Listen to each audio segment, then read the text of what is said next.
Bom dia. Bom, como o professor falou, meu nome é Nara Regis, sou da Universidade Federal de Goiás. Eu trabalhei durante esse ano com a colaboração da minha colega Tamara Mendes e sob a orientação do professor Ronaldo Alves Garcia. O título do trabalho é Uma Utopia entre Curvas Planas e o nosso objetivo principal é o estudo, a enunciado, a demonstração do teorema de Whitney-Graustein. Esse teorema ele nos dá uma classificação das curvas planas, fechadas regulares no plano, por homotopia regular através do índice de rotação. E também eu gostaria de citar uma outra parte do trabalho que nós estudamos um resultado de Fabricius Biggeri, que ele dá uma relação linear entre as quantidades de alguns objetos especiais relacionados à curva plana. E no primeiro caso, onde nós vamos chegar no teorema de Whitney-Graustein, aqui nós temos alguns termos, que é curva fechada regular, homotopia regular e índice de rotação. E nós vamos definir esses termos mais à frente, só que antes nós vamos ter que definir alguns termos equivalentes, parecidos, porém mais simples. E a primeira definição é de um laço no plano.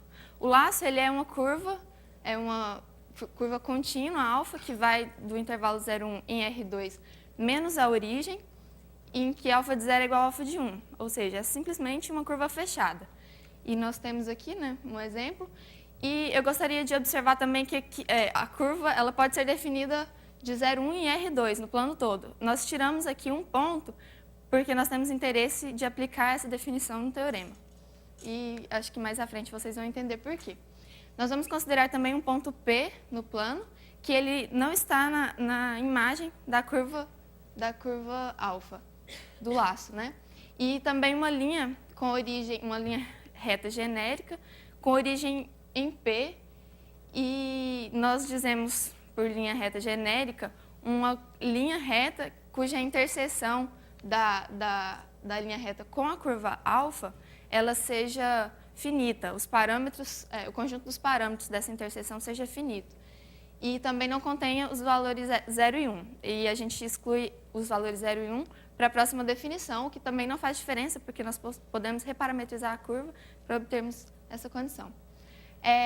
Aqui atrás a gente tem o exemplo de uma curva com um ponto P, um laço, um ponto P, e uma linha reta R que não seja genérica na esquerda, ou seja, ela tem infinitos pontos cortando a curva alfa. Agora nós definimos o que é um cruzamento. Um cruzamento ele é um ponto de interseção da curva alfa com a linha reta genérica R, e ele é um ponto de cruzamento que não seja... Ele é um cruzamento se ele não for um ponto de tangência, ou seja, nós temos que ter... um ponto alfa de t, tal que alfa de t menos epsilon e alfa de t mais epsilon, para epsilon suficientemente pequeno, eles estejam em lados opostos da linha reta R. E é por isso que nós excluímos os valores 0 e 1. E dos cruzamentos, nós temos dois tipos. É o que nós chamamos de positivo, eu vou definir com a figura. Aqui nós temos o alfa, ele é um ponto de cruzamento positivo, se o triângulo definido pelos pontos com os vértices P, alfa de t e alfa de t mais epsilon, ele estiver orientado no sentido anti-horário, obedecendo a orientação da curva. E ele é chamado de cruzamento negativo, agora esse cruzamento, se o triângulo P, alfa de t e alfa de t mais epsilon, ele está orientado no sentido horário, obedecendo também a orientação da curva. O número de rotação de um laço alfa ao redor de um ponto P, que nós vamos denotar por wind de alfa em P, ele é a diferença entre a quantidade de cruzamentos positivos do laço pela quantidade de cruzamentos negativos. E nós observamos que o número de rotação ele não depende da linha genérica que nós escolhermos. Por quê? Porque se nós escolhemos inicialmente uma linha reta genérica que tem N pontos de cruzamento e nós depois escolhermos outra linha reta genérica, ela vai alterar a quantidade, ele pode alterar a quantidade de cruzamentos para mais ou para menos, mas sempre aos pares, um cruzamento positivo e um cruzamento negativo, que não vai alterar essa diferença, Outra observação é que dois pontos na mesma componente conexa, ele tem, na mesma componente conexa definida pela imagem da curva, ele define o mesmo número de rotação. nós definimos agora o que é uma homotopia livre, entre dois laços alfa e beta, no plano furado, né, no plano sem a origem. No caso, poderia ser qualquer ponto, né, que nós estaríamos tirando do plano, mas a gente vai considerar sempre a origem. Ele é uma função H, que vai de 0,1 cartesiano 0,1 em R2 menos a origem, tal que H0 de t é alfa de t e H1 de t é beta de t. Nesse caso, é a condição que define, que mostra que a homotopia começa num laço e termina no outro, para todo t. E H de S0 é igual a H de S1 para todo S, ou seja, para cada S que nós fixarmos, a homotopia, essa função é um laço também. Geometricamente, a homotopia livre ela é uma deformação contínua de um laço no outro sem tocar a origem. Aqui nós temos um exemplo de uma homotopia livre, né? A gente começa ali com aquela figura e um ponto P fixado.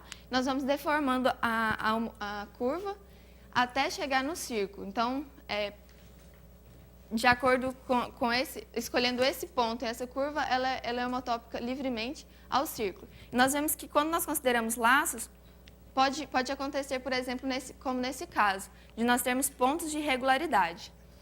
Mais à frente, quando definirmos a homotopia regular, nós estaremos considerando curvas fechadas e isso não será permitido. O número de rotação calculado no ponto fixado, ele é sempre constante durante toda a deformação.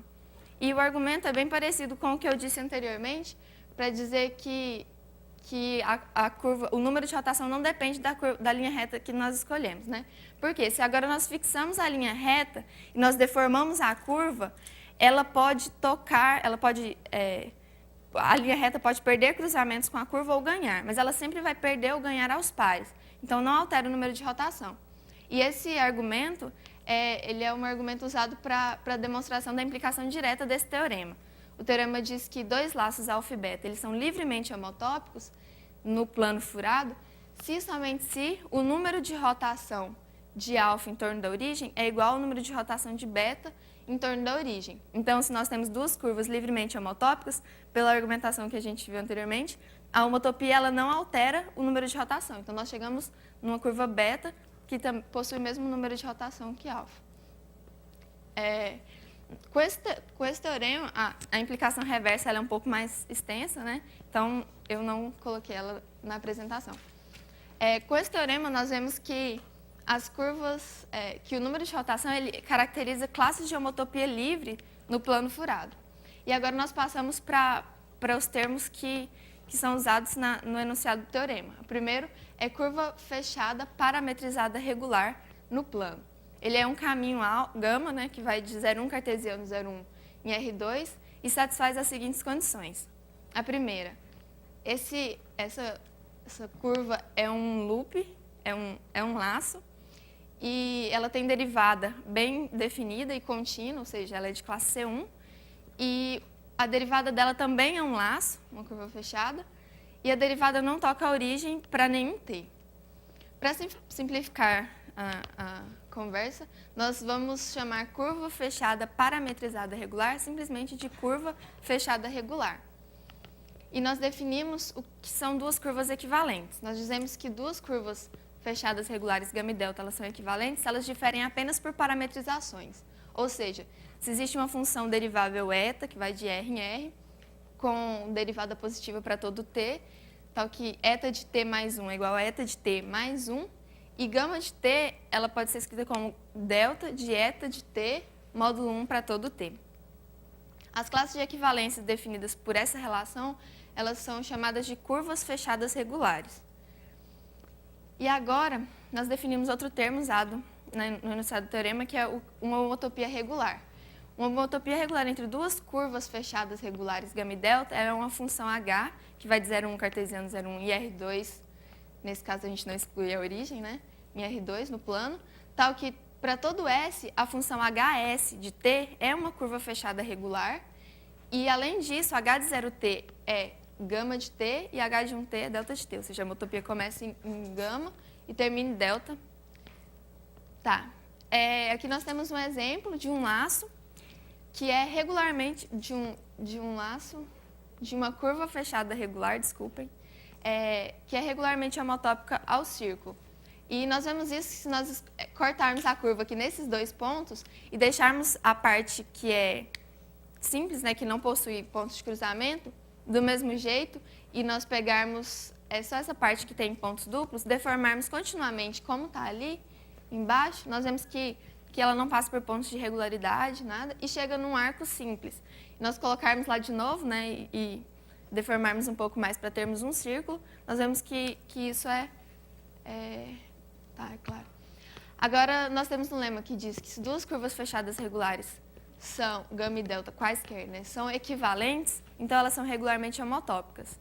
Bom, se elas são apenas reparametrizações, né, então nós vemos que não depende da parametrização da curva, né, apenas da geometria, do traço dela no plano.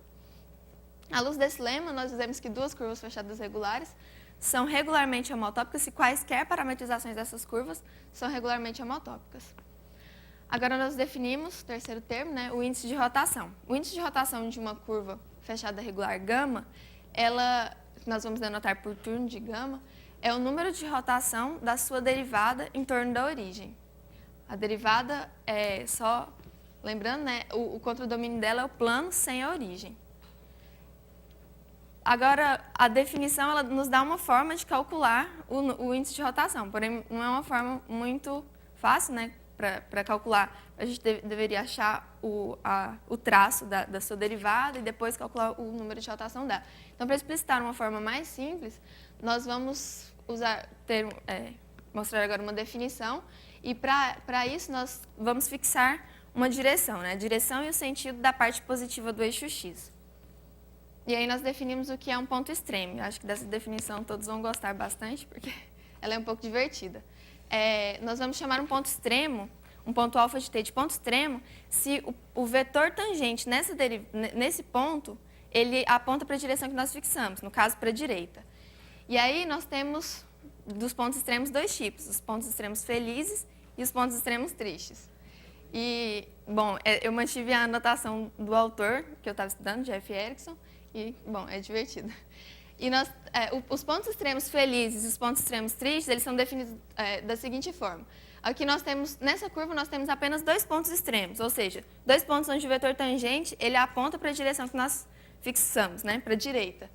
E o de cima ali, ele é um ponto extremo triste. Por quê? Porque uma vizinhança do ponto, uma vizinhança da curva daquele ponto, ela está contida abaixo da reta definida pelo vetor tangente. E o ponto feliz ali, ele está, a vizinhança desse ponto está contida acima da reta definida pelo vetor tangente. Então, nós podemos agora dizer que o índice de rotação, ele é a diferença entre a quantidade de pontos extremos felizes da curva pela quantidade de pontos extremos tristes. Então, nessa curva aqui, nós podemos ver que como ela só possui dois pontos, um feliz e um triste, o índice de rotação dela é zero. E agora nós temos um exemplo. Um outro exemplo, né, essa curva é um pouco mais complicada, né, tem mais pontos de cruzamento. E nós, percorrendo a curva uma vez na orientação dela, nós encontramos 4 pontos extremos, né, 3 felizes e um triste. Então, o índice de rotação dessa curva é 2. Agora, nós chegamos no teorema de Whitney-Graustein.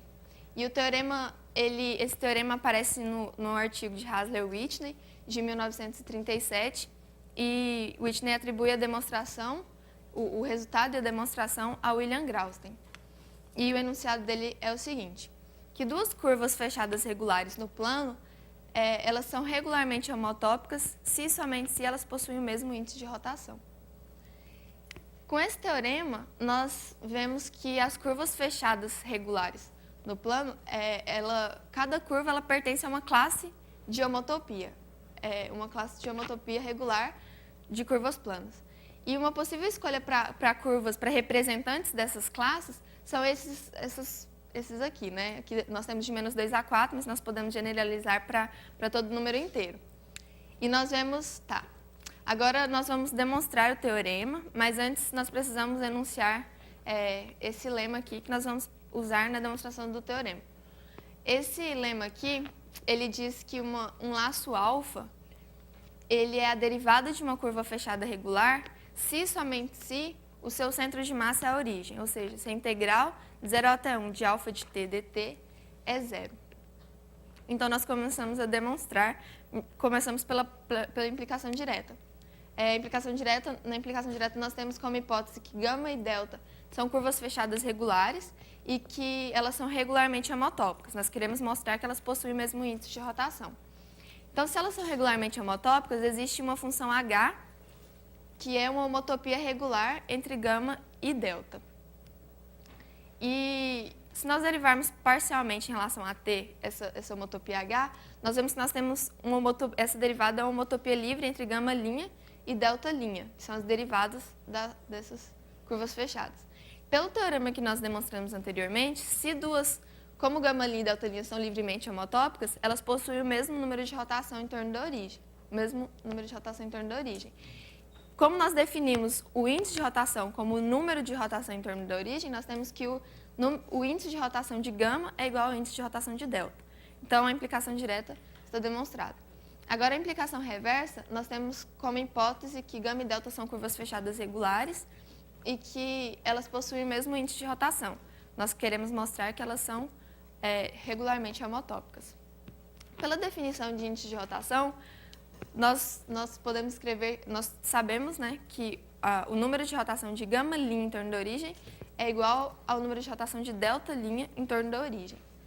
Nós vamos assumir, sem perca de generalidade, que as curvas gama e delta elas são parametrizadas por comprimento de arco, porque como nós vimos, né, não depende da parametrização da curva. E assim nós vamos ter que o comprimento dos vetores tangentes, gama' e delta', vai ser sempre 1. Então, gama' e delta', pelo segundo tópico ali, elas são livremente homotópicas, e pelo terceiro, elas são livremente homotópicas no círculo unitário, né? Porque o comprimento do vetor tangente é sempre 1. A curva gama' e delta' ela vai ser descrita em cima do círculo unitário, e não apenas no plano furado. Nós vamos definir agora uma homotopia livre entre gama' e delta'. Nós vamos chamar de H barra. Ela vai de 0,1 cartesiano 0,1 no círculo unitário. E uma observação. Pode acontecer de quando o índice de rotação das duas curvas gama e delta for 0, de H barra da homotopia ela ser constante para algum parâmetro S. Nesse caso, nós perturbamos a homotopia H para que o laço H barra S de T, ele seja não constante. E aí nós definimos uma função C, né, que vai de 0,1 em R2, definida pela integral de 0 até 1 de H barra de ST dt. Essa função vai depender só de S e ela é o centro de massa de H barra. Aí nós observamos que essa função C é um laço e o ponto base dela é a origem, ou seja, C de S é igual a C de 1, que é igual a 0. E a gente observa facilmente, se a gente trocar aqui, C de S é igual, nós trocamos, H0 de T. Mas como é uma homotopia livre, H barra 0 de T é justamente de onde nós começamos, né? Gama'. Então, aqui vai ficar a integral de 0 até 1 de gama' de T dt. E aí nós temos, isso vai dar gama de 0 menos gama de 1. E como gama é uma curva fechada, isso vai dar 0. A mesma observação para quando S for igual a 1, que nós teremos delta'. Então, para todo S, o laço H barra S de T, ele encontra-se no círculo unitário e é não constante.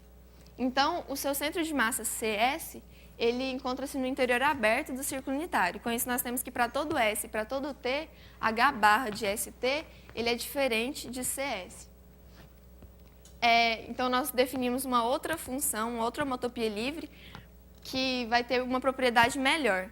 Essa homotopia livre, ela é definida pela diferença entre H barra de S, de ST, menos o seu centro de massa. E ela é uma homotopia livre, né? E ela tem a propriedade de que a integral de 0 até 1 de H estrela de ST é 0.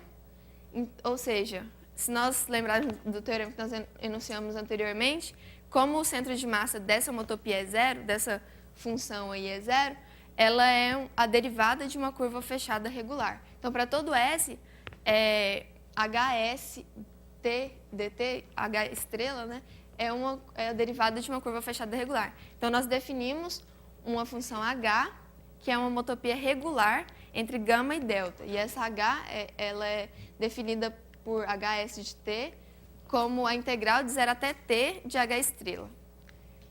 Então, nós concluímos a demonstração do teorema, né? Nós começamos com o fato de que h e s tinham o mesmo índice de rotação e terminamos com o argumento de que eles são regularmente homotópicos. Aqui nós temos um exemplo de uma homotopia regular. Essa figura aqui nós tínhamos colocado anteriormente, ela é um pouco complicada, mas nós vamos tirando aqui, né? Ela vai diminuindo seus pontos de cruzamento até chegar nessa segunda curva, nessa curva aqui, que nós colocamos naquela lista de curvas canônicas, né? Ela é representante da classe de homotopia de índice 2.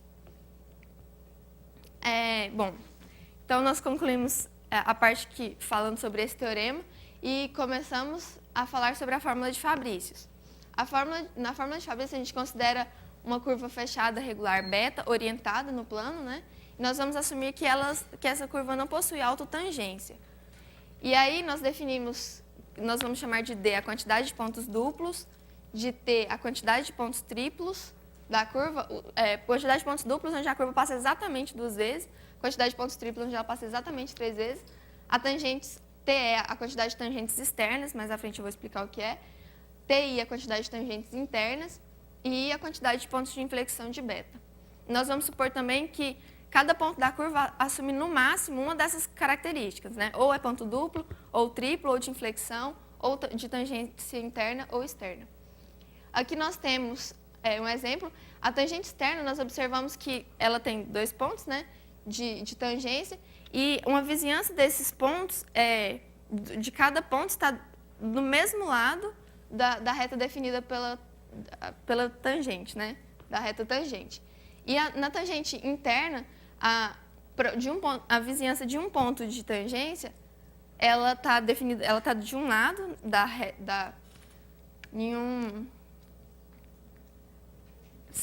no semiplano definido pela tangente interna, e a outra vizinhança do outro ponto tangente está no outro semiplano.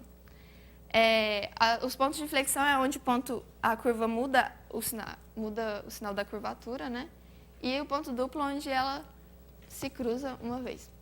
Com essas condições, vale a chamada fórmula de Fabrício, que foi publicada em 1962 por Fabrício BiGerri, e ela diz que uma curva beta, fechada, regular e orientada no plano, os valores TI, TE, DI de beta satisfazem essa equação linear, né? 2TI menos 2TE mais 2D mais I é igual a 0. A demonstração consiste em analisar os pontos ganhos ou perdidos nas semitangentes, né? Nas semitangentes que com origem em beta de t, enquanto nós percorremos a curva beta uma vez. Nós analisamos e conseguimos mostrar essa relação.